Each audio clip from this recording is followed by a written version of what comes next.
On today's show, After a sudden front office shakeup, where do the Brooklyn Nets go from here? in the Bone Zone, Brett Barry tells us which winning streak is most impressive. And get your groove on, boys. Weekend whoopsies are coming up. It's Monday, January 11th. The starter starts now.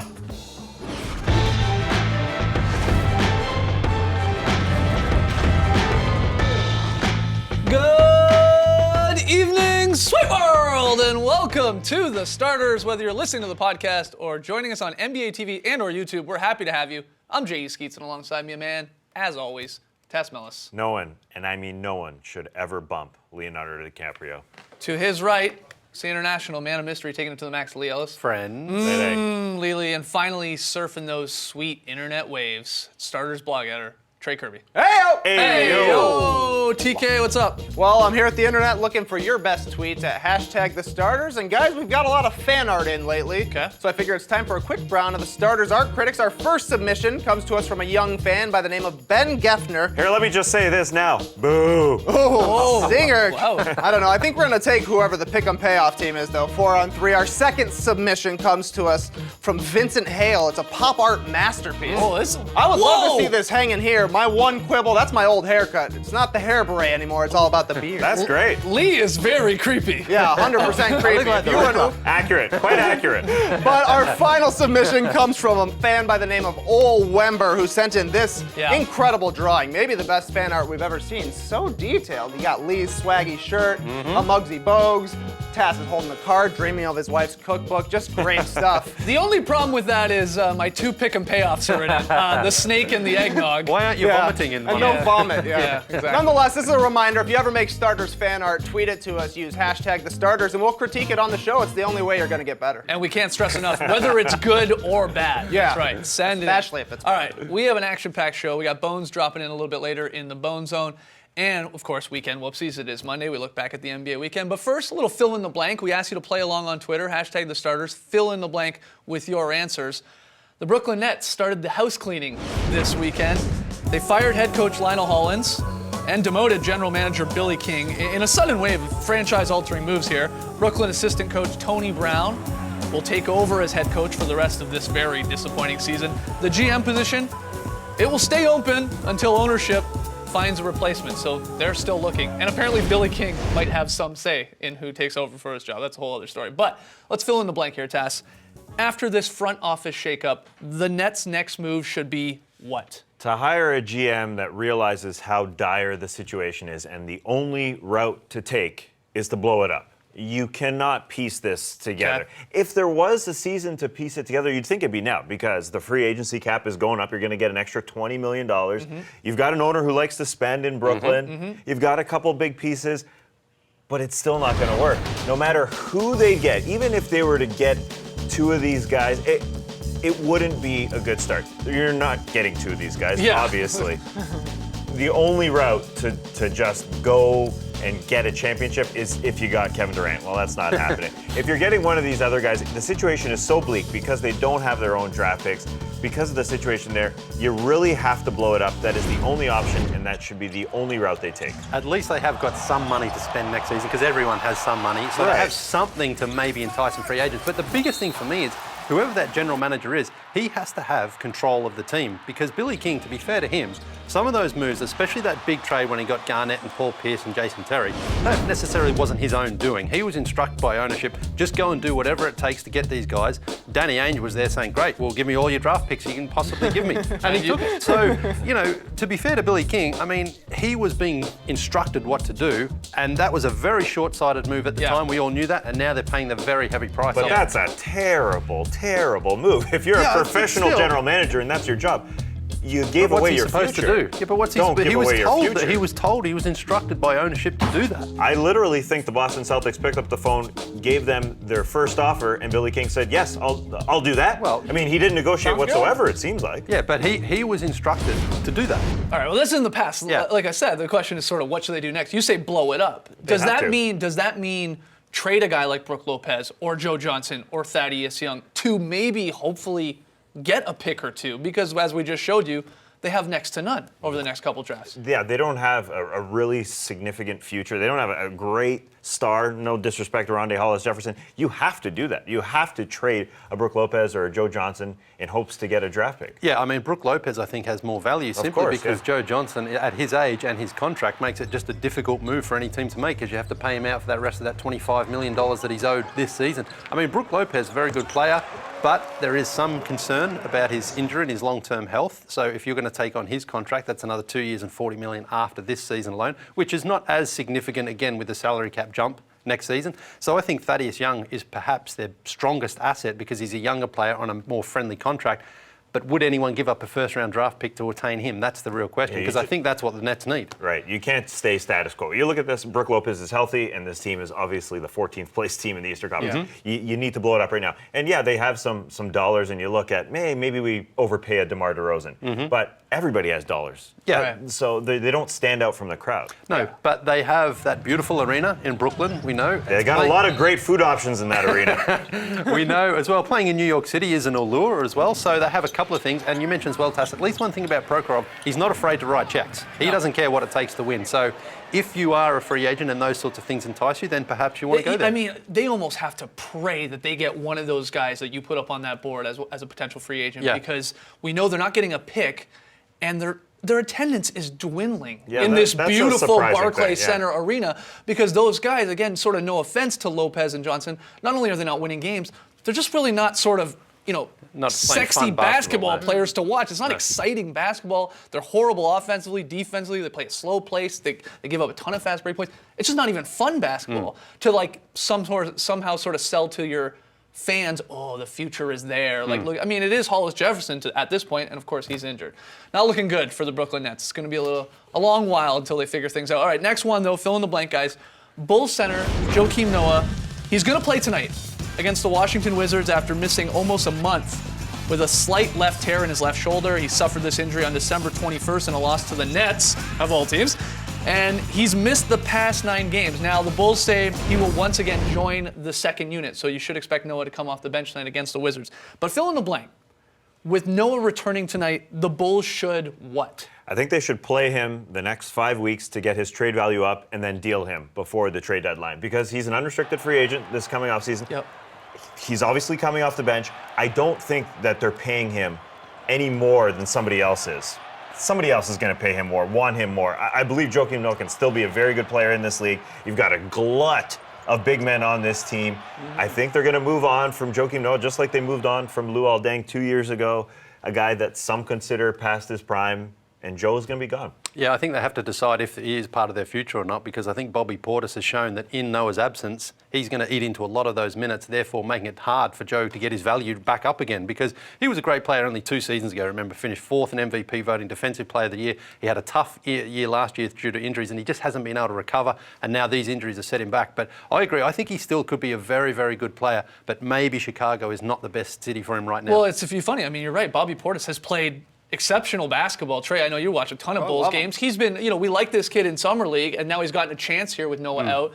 And he's sort of been almost a version of Joakim Noah, like that energy, that hustle. Almost. And then he can shoot. That's right, Lee. He sort of helps spread the court.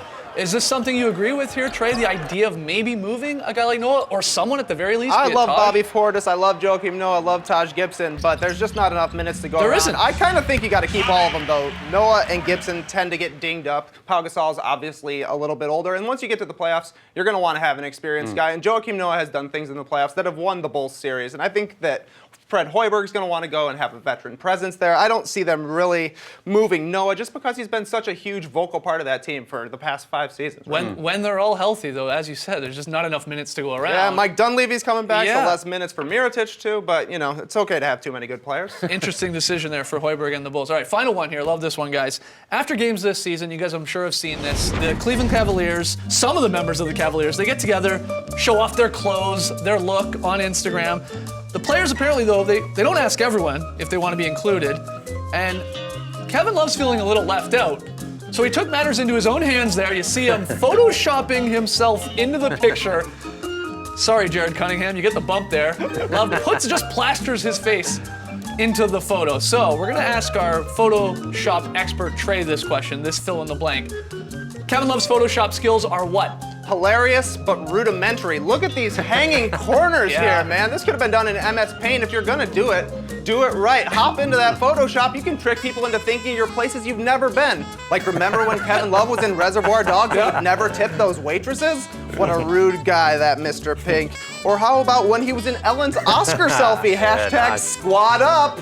That's a good one. But did you know he was also one of the first people on Earth to see the new Star Wars movie? He's a huge Boba Fett fan, just brought his own custom helmet. Or how about the time he was there when the Beatles first came to America? Did not love this because obviously Kevin Love, a big-time Beach Boys fan. Yeah. But how about the time he was on the Mickey Mouse Club with Britney Spears, Justin Timberlake, Ryan Gosling, Christina Aguilera? Honestly, we should have known he would be a star way back then. All right. Nonetheless, Kevin, if you want lessons, $500 an hour, you can join the Photoshop boys. Yeah, that's right. All right. Coming up, Dame does OKC dirty. We'll discuss that game and a whole lot more with Bones in the Bone Zone. Come on back. You're watching the Starters.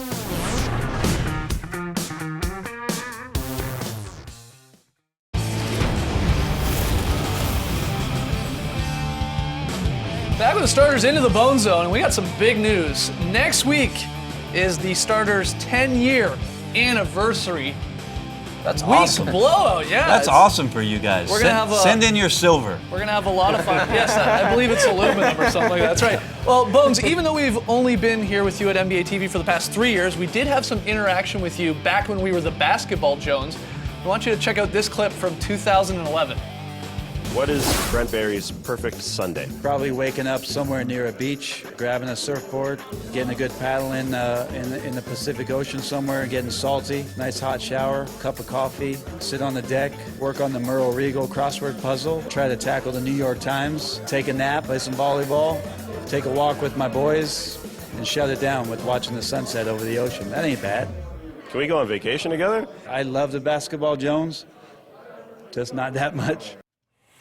What a Sunday! And there he is. That was good. I remember that night very well. It was great to see you guys in town. I know you guys were road tripping all over the place. That's right. And, That was during the lockout. The and NBA I heard lockout. that you guys were coming through and was a big fan of the show at that time. I think I might have surprised at least 4 of you. Absolutely. Yeah, all of us. We had no idea you were coming. Yeah, it was really, really fun. It was nice to be there. And you guys had a great crowd, a pretty good crowd Yeah, there for it was San good. Antonio. Yeah. Not great, but pretty good. Just the fact that people showed up, that's pretty cool. It was amazing. It had that great start. sweet room. I don't know. It was a small Yeah, little hotel conference room. Yeah. Very That's cool. right. Yeah. 100, So, 100 max occupancy. We didn't get to 100. not quite. No 30. But you guys did serve up some cold beverages and some good entertainment. We had a That was blast. good. And again, And crazy that we're here now. that's is. right. It's That's awesome. right. It's pretty cool. We're here now, and it's time to play Game of Bones. Oh, right. All right. Oh, It's becoming okay. a staple here. Trey, how do we play this? Welcome to the Game of Bones, where I'll give you some pre-approved answers to a couple of NBA topics. You'll choose which of these answers you like the most, and if you don't choose one of those answers, you'll be forced to take a walk of shame through the streets of Atlanta. Shame. Terrible stuff. Shame. Very dirty. You don't want that. So Yeah. pick the answers, Lee.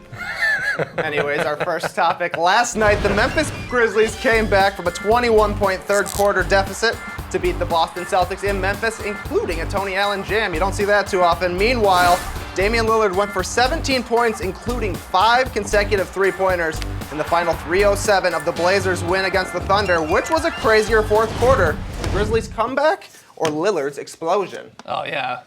Who's not taking Lillard here? You're not. I mean, are we doing Lillard time or what? Yeah, sure. That was incredible. I read something, I think Royce Young put it out there from OKC about that there are some teams that don't average 6 3-pointers made a game. That's what they did in the last 3 minutes. Yeah. So to watch that, we were here last night working late, getting a glimpse at what happened to OKC.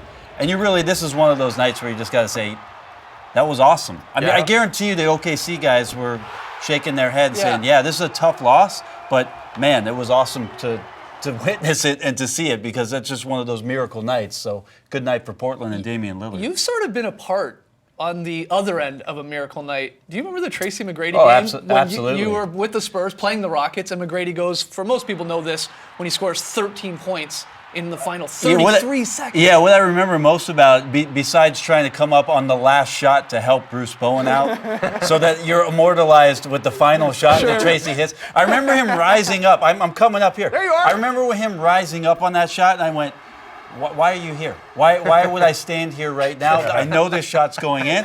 Sure enough, Tracy makes it, has his little celebration. But the most vivid memory is walking into the locker room It was as quiet as could be. As quiet as that night you guys were in San Antonio. Yeah, And Pop walking straight to the locker room, making a hard left turn, and then another hard left turn into the coach's office, and that door slamming as hard as you could imagine, and complete silence. We just sat there in complete silence waiting for him to come out of the locker room. he never did. And he never we Still heard there. things. Here's the thing We about heard that game. things, yeah. That we looked it up. You would think in that game that your team, the Spurs, would have like missed a ton of free throws to help the Rockets. You guys went 4 for 4 down the We stretch. had bad turnovers. though. Yeah, There was a the play, I Devin think, Brown or well, I didn't Devin- want to name names, but we had a bad turnover just on an inbound pass. I mean, everything that had to happen for Houston did, along with, obviously, one of the greatest scorers our league has ever seen, and Tracy McGrady having a great moment. So Lillard's not as crazy as McGrady, but pretty No, special it was nonetheless. not as crazy, but it was still just as awesome to absolutely. watch that. Yeah. All right, good to see. next one here, Trey. Next topic, the Los Angeles Clippers have won 9 straight games, which is good for the best win streak in the league right now. A lot of these coming without Blake Griffin, too. Extra impressive. They are followed by the Spurs and the Cavs, who are both rocking 7-game win streaks right now. But what has been the most impressive winning streak? The Clippers, the Cavaliers, or the Spurs? Oh, 3 options. Yeah. What's making me nervous about doing this each week with you guys is the more we do it, the more I agree with Lee, and that has me Never agree. that has me considering lengthy therapy sessions. Okay, so we got Bones and Lee going with the Spurs. Taz says the Cavs, and I go the Clippers. So what's the case for the Spurs being the more, I guess, impressive streak? They're who it is that they're beating, and the way that they're beating these teams, to me, is the most impressive part of it. They've had guys sit out of games. Yeah. They've had leading scorers come from different areas. They've thrown David West in there to get him, shaken up a little bit, shake the rust off for him. They've had guys find their shots. Danny Green's had a couple of decent nights. Patty Mills has gotten minutes. Ray McCallum got a start. I mean, these are all things that are team building without the sacrifice of taking losses and losing traction. So Spurs. We'll find out who's been more impressive. Thursday, these two teams meet. Yeah, good Cavs, matchup. Spurs. Oh, I hope Kyrie has 57. Guys, on the whiteboard. The Clippers are playing without Blake Griffin. Yeah, they are. Yeah, but they have not just- faced a top 15 defense They in beat any one of of those the games. playoff I mean, the team. Spurs, all their games are at home here over The the Cavs streaks. are on the road, 5 of 7. Oh, okay. Clippers 6-9, Tassie. All right, we gotta take a break, Bones. Thanks as always, we're at man. Seinfeld. Send When in we your come- silver. When we come back, weekend whoopsies.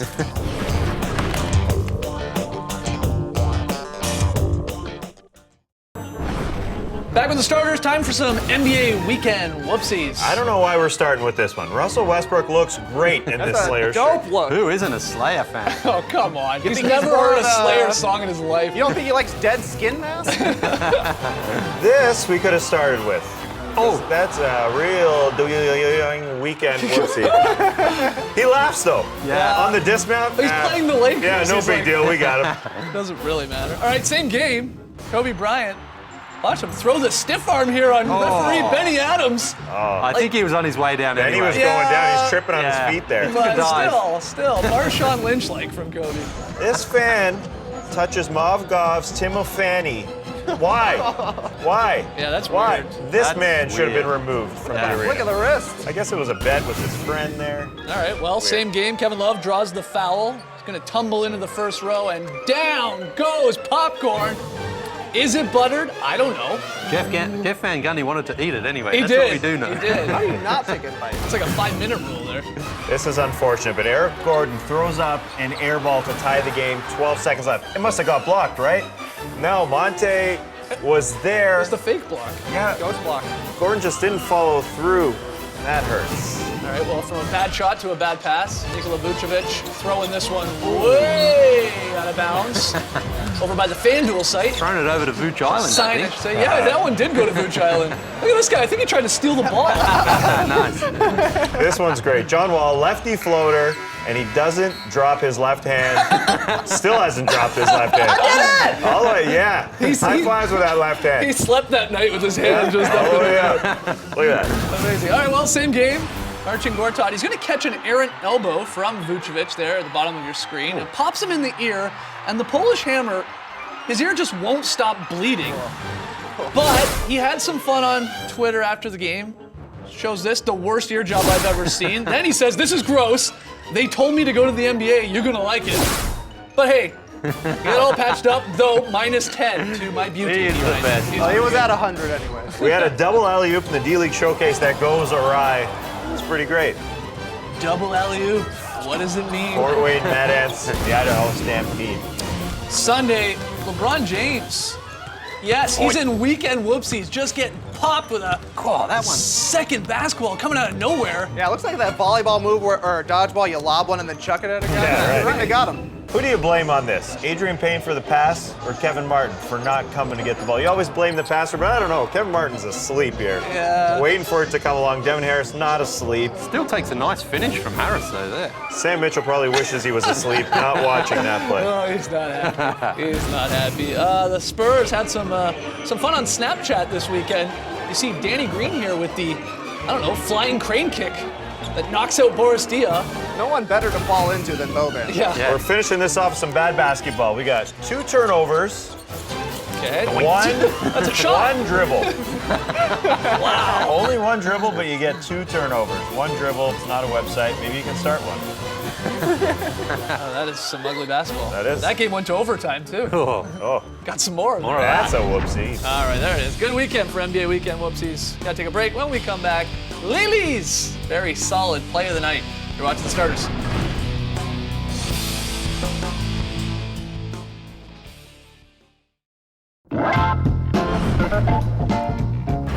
Back with the Starters, quick look at Friday's pick-em play results. Tass and I had the whiz. We were wrong. The Raptors win on the road. So look at Lee and Trey with the perfect month right now, 4-0.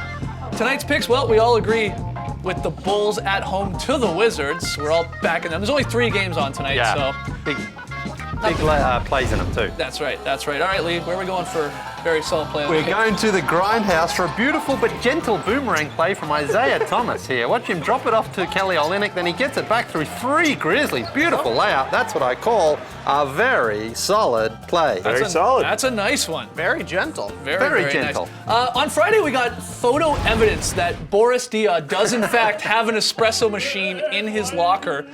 And Tass, inspired by the Bobo Instagram, recreated it with his own, I guess, Nespresso machine or whatever it is. Yeah. It appears we both enjoy the best cafe in the world. The own jersey that you had there was a nice touch. Yeah. Well done, Tassie. Very nice touch. All right, that's it for the Starters tonight. We will be back tomorrow, 7 p.m. Eastern. Of course, don't go anywhere. Game time following us right after this. Thanks for joining us, folks. And remember, we can be heroes. Just for one day, we can be heroes. Brace the night, people.